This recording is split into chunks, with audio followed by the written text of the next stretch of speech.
Well, the first thing I'm going to do is I'm just going to say a welcome back to everyone watching or listening anywhere around the world. Thank you so much for joining us for today's episode of Simply Inspired Presenting Champions. Today is episode 539, and today I'm joined by a very special guest. I'm really honored to welcome to the show the Razor himself, Lewis Robinson, two-time British heavyweight power slap champion.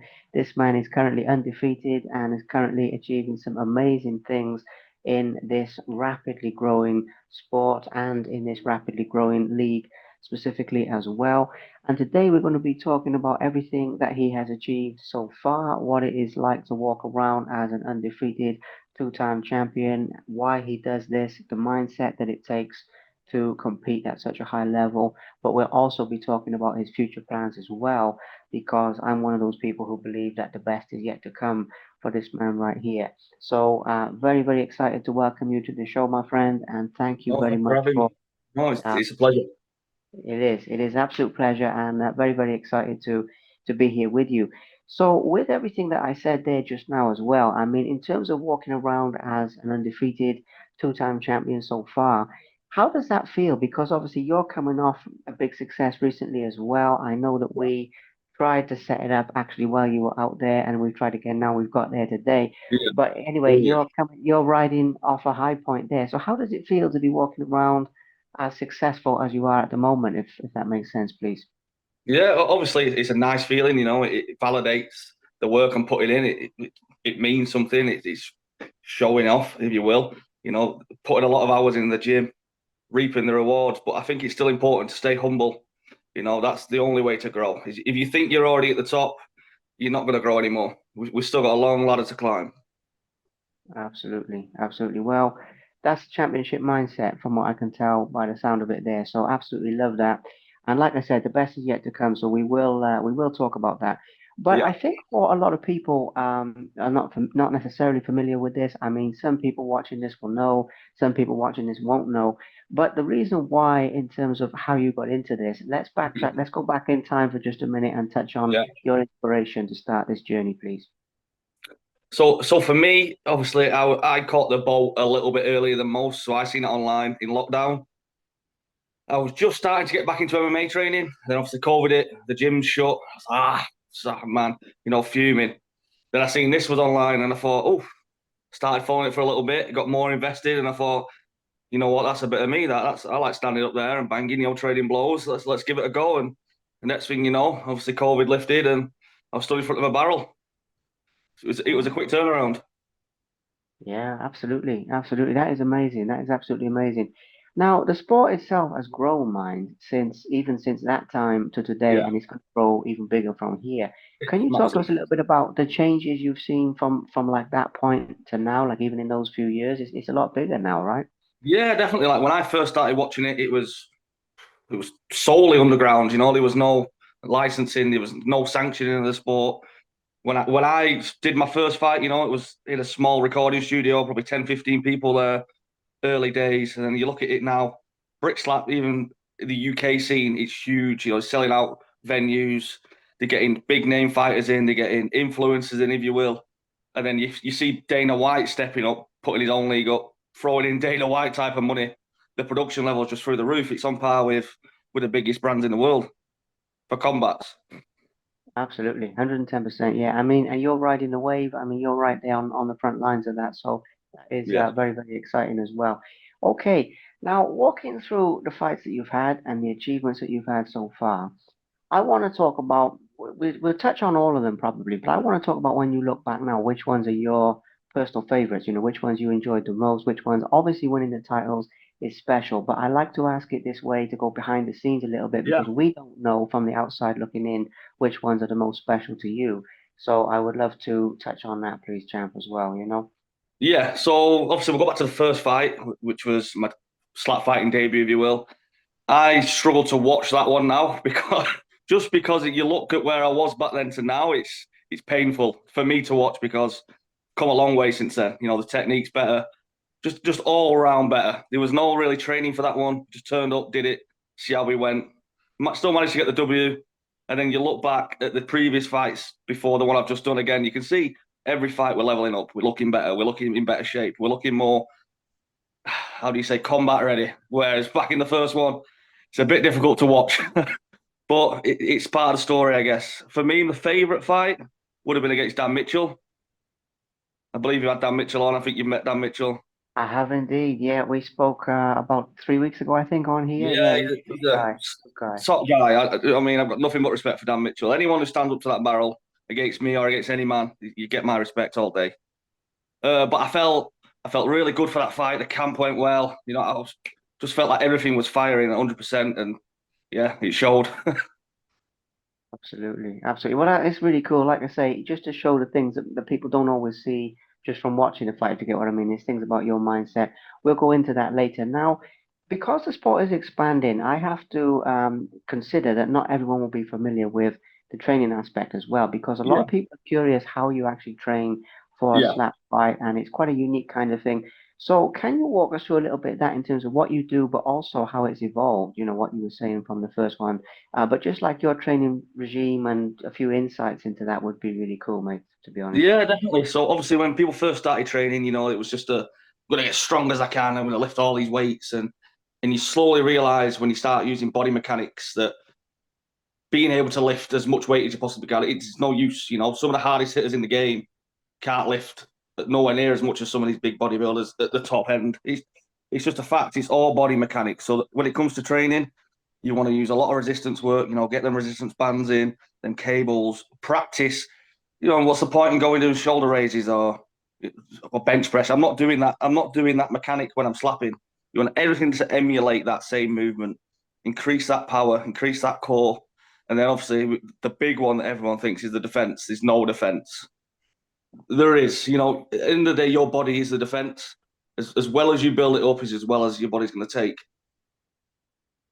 You can Yeah, build your neck. You've got your traps. You work on your jaw. You've got your rhomboids. You work on your stance. You watch boxing and MMA.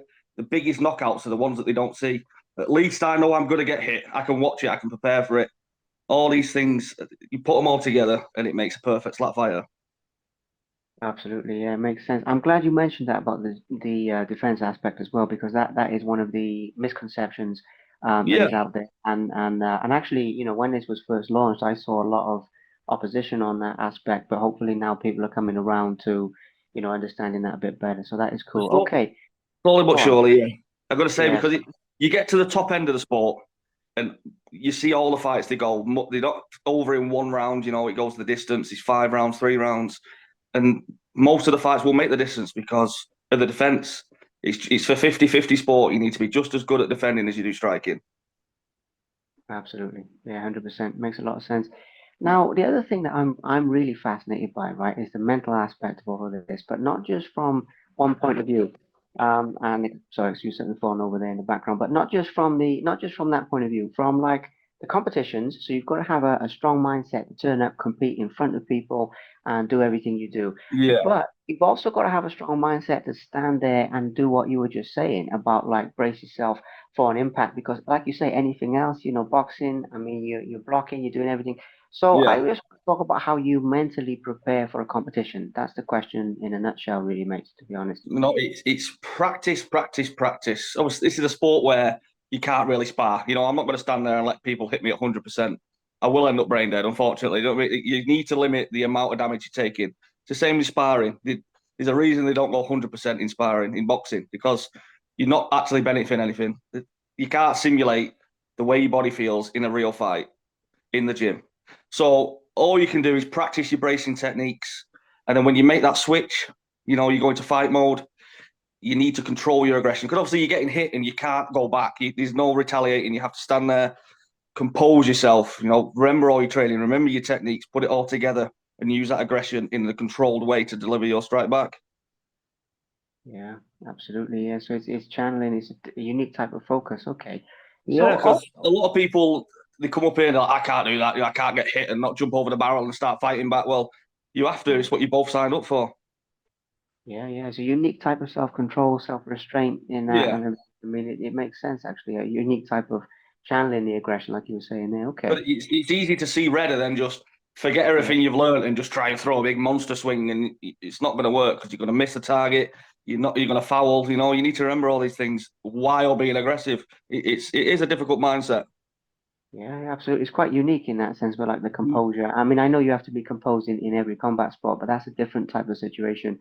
So, Yeah, yeah, fair play, fair play. Okay.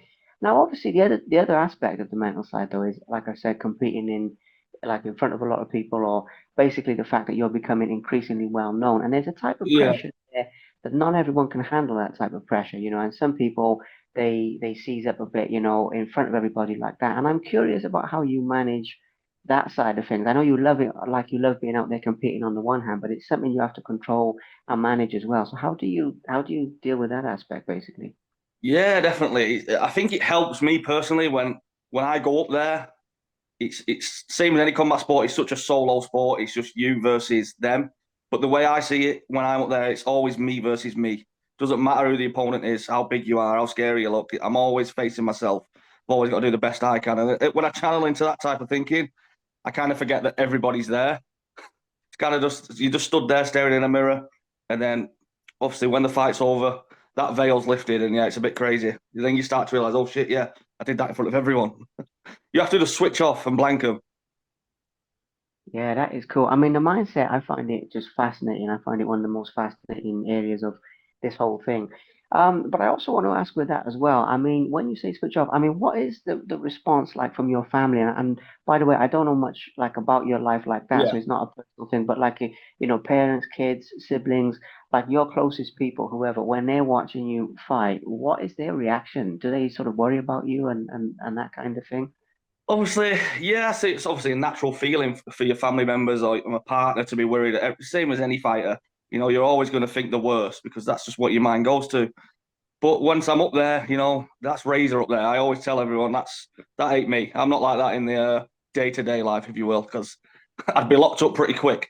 That's just me on stage, and people around me they can see that switch. Once the eyes go down and it's game time, yeah, that's not this Lewis the conversation we're having with now. Absolutely, yeah. A lot of fighters have that. They have that ability to switch. I hear that I quite a think you bit. have to. You think you need to for combats. Yeah, yeah, absolutely. It's something they can just switch into. Fair enough.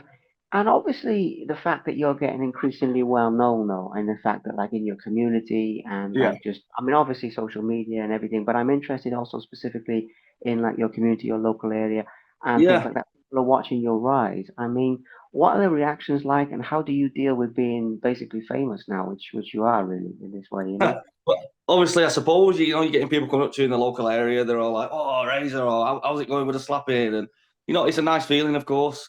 I'm a bit of a celebrity at the kids' school. A bit of an inside joke. It makes me laugh, but it is cool. Like you said, the online recognition's there now, so it's just trickling down.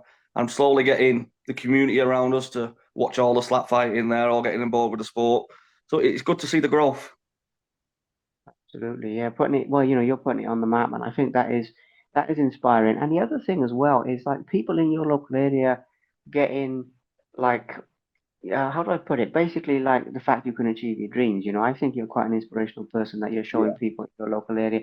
What do you think of that aspect, like your influence on kids or just like on anyone who thinks, you know what, like Lewis is doing something, maybe I could do something in my life, even if it's not slapping, even if it's something else, but they think, Yeah. okay, if I dedicate myself, I can do this. What do you think of your impact in that type of way? Absolutely. Obviously, it's a good example because I come from an estate. It's not the nicest of place in the world to come from, but that's the reality. Not many people get out of here, so it's good to show them. The key word you said there was dedication. Put your mind to something and just repeat it. Keep training, keep going after it, and it will pay off. And that's the way I'm feeling now. Just made a big debut, big knockout over there on the big stage, fighting globally, and I look back 2 years ago where we were, and it's incredible. It's dedication. That's the big word. Absolutely, dedication. Yeah, I mean, it's something people need to see. It's absolutely, and kids especially, but anyone, they need to see that you can make it. And I love that aspect of what you do, mate. I mean, I just got to say, it's not even a question really, but I just want to say I love that aspect of what you do. Just Absolutely. inspiring people and showing them what's possible. Okay, now that's the one side, but on the flip side, obviously, when you've got to deal with haters and all of those types of people and the people attacking you, how do you Yeah. deal with the critics? How do you deal with those people? Just kill them with kindness. Everyone's not going to agree with what you do. Just look at the UFC when it started. it was called barbaric. It was told it wouldn't last 2 years. And look at it now; it's the biggest sport in the world. We're going to get. There's going to be people who have doubts. They're going to get, oh, look at the brain damage you're getting. But I invite them to come and sit down, have a chat with me. Give me the chance to change your mind, and I'll listen to your points because they're all valid. And that's how it should be. It should be a conversation. But some people you can't help, and that's just the way of the world. Yeah, well, that's life. That is life. But yeah, what you said, they have a conversation, education, it goes a lot further than arguing in that sense. And I agree Yeah, 100%. I mean, yeah, the UFC, human cockfighting they called it, I think, in the beginning. I thought, bloody hell. they did indeed.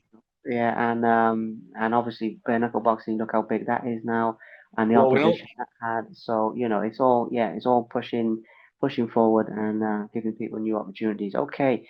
So also then with this side of things, I mean, we said before about your future plans, and I mean, in many Yeah, ways, you've grown this far in this length of time. Then you map that forward a few years, you're gonna be a lot bigger, a lot more successful, a lot more wins. I believe that as well as the sport itself growing, obviously. But talk to us yeah. about, like, say we were having this conversation like a year from now, 2 years from now, where Mhm. would you want to be by that time, kind of thing? My goal by the start of 27, so let's skip a year and a bit, is to be the champion, the world heavyweight champion. I want to collect the heavyweight British belt, the world champion belt. I've got fight offers in South Africa for the heavyweight belt. I don't want to just have one. I want to collect them all. That's the legacy for me. It's been done. Someone's already had that heavyweight belt for the world. No one's had them all. Let's unify it. That's my plan. Absolutely, absolutely. So that is what you're working towards. That's Fair my play. that's my plan in the sport, and then outside of the sport is I want to really push British slap fighters. I'm really trying everything I can do for Brit slap. Just come and give it a go. If you think you've got the balls, it might be for you. This is a sport you can only find out if you're good at by actually doing it. Just come and have a go. Absolutely, yeah. Give it a go. Well, takes absolute balls of steel, mate. I mean, there's no two ways about it. But I have seen you putting the posts out there saying like people can join and things like that, and that's good Yeah, as I'm well. really trying to ramp it up in my local area. We've got a gym now fully dedicated to training slap fighting. It's the only one in the country. We're really trying to push it. Us Brits, we've made it great. So this is a perfect sport for us. Absolutely. Yeah, 100%, mate. Put it on, show them what we can do all around the world, I mean, I know that, like you're Yes, saying sir. there, with Dana and all of that and what he's doing in the States, and I've spoke to a couple of the champions over there as well, like with his Yeah, version and stuff. But the fact of what you're doing of showing them like what Spirits can do all around the world and putting it on the map is, it's an awesome thing. It's absolutely awesome. So, definitely. that's cool. So the gym is dedicated to slap training and everything you said there. That is Yes, okay. sir. Yeah, so we do strength and conditioning, general fitness, and slap fighting. It's a good outfit. It's a good outfit in there. Like I said, there's nowhere in the UK at the minute for that. So we're just trying to offer it out there to the public, trying to get them in there. Even if it gets people training, it's not a negative thing. Just give them the idea that this is an option. I love that. I love that. Fair play. I mean, yeah, something people can try even from the training side. I mean, that is Oh really yeah, cool. and the financial options are there because you get to the top end of this game. It's not as hard as it is for other sports. You can make a lot Yeah, of money. yeah. Well, that's good. That's good. I mean, like I say, you're riding the wave. So, I mean, actually, I think that side of it is really cool because it is like being there for the early days of like the UFC and everything. I mean, that was sort of a bit before my time. I've been around a bare knuckle boxing since the beginning, mind. But Yeah, this is something, So absolutely, very, very cool, very exciting. Okay, so those are your future plans. Now, we also need to give a mention to people who've helped you because we're talking very much about yourself personally, but in terms of yeah, other people who've helped you and contributed to your journey. And this is quite a big thing because obviously there's sponsors, there's people who help you like in your family, your loved ones and yeah. friends. There's people who support you on the social. It comes in all different forms. Mhm. But just the people you would like to thank, I would like to give a mention to some of those people, basically, mate, please. Yeah. First of all, obviously, I'd like to shout out all my opponents. I wouldn't be here without you. You're always going to be part of my journey. Like I said, we go back to that first one. Really good friends with my opponent from there. They're all stepping stones. I've got the gym where I train at Resilience Martial Arts, which is based where I live, Staley Bridge. They're huge. They opened the door for me. A lot of gyms in the area turned me down. Weren't interested in training a slap fighter, so we set up and we thought, let's do it ourselves. Big up to them. I've got Brit Slap, who have put me in the position where I am now, giving me the fights, helping me get connected overseas, ready to get into Power Slap. I wouldn't be nowhere where I am without them now. And Yeah, my missus, you know, she looks after the kids when I'm gone. She keeps the ship afloat. That's the main reason why I do this now. It's finance, you know. I wouldn't be doing it for free anymore. Absolutely. Definitely. Yeah. Absolutely, 100%. Yeah, if it makes money, it makes sense. You know, that's what I always say. But it's really Yes. good to really good to give the support or give the mention to their support as well, because there's a lot of people. You know, when I interview fighters in any sport, there's always some good people helping them behind the scenes. They don't get the credit they deserve, Yeah. so it's important to give that a mention. I meant to ask earlier as well, and I actually forgot this one. But when it comes to like your opponents, like we said about Dan Mitchell, we said about some of the guys. Do you keep in touch with any of them since you fought them? Because it's a common story that people fight and then they become mates and stuff. I just wonder if you Yeah. spoke to any of them I since. check in with them all, you know, and if they go and fight elsewhere, I'll always be backing them. I think when you do have that battle, you kind of gain a respect that you can't get elsewhere. It's a bit of a weird feeling, and yeah, definitely I keep in touch with all of them. Absolutely, yeah, that is cool. I mean, I hear that a lot, to be fair. Like I say, across all the different combat sports, people become like, better mates sometimes after Yeah, fighting. it's a bond that you can't make anywhere else once you're fighting each other. It's a bit crazy. Yeah, no, it makes sense. It does make a lot of sense. Okay, and we need to give a mention to the socials because anyone who's hearing this story for the first time, I want them to connect with you, join up with you, keep an eye on what you're doing. I know that you're quite accessible, so people can send you messages of support as well, all of Yeah, that kind of stuff. How can they follow you, mate? Give yourself a shout out there. yeah. The Razor_power slap on Instagram. That's the best place to catch me. Yeah, absolutely, absolutely. Awesome. Well, we've had a good little chat today. I mean, there's going to be a lot more. When you've got those unified titles and everything, we will Yes, do a sir. part two. We'll do a part two, 110%. We will, It's I coming. support you all the way now. And like I say, I'm really actually inspired by yourself, the way you conduct yourself, how you've risen through the ranks so far. And there's going to be a lot more to come. So 100%, I will personally, keep supporting you all the way. So I looking appreciate your forward to time. part Thank you. two. And yeah, thank you. Enjoy the rest of your weekend, my friend.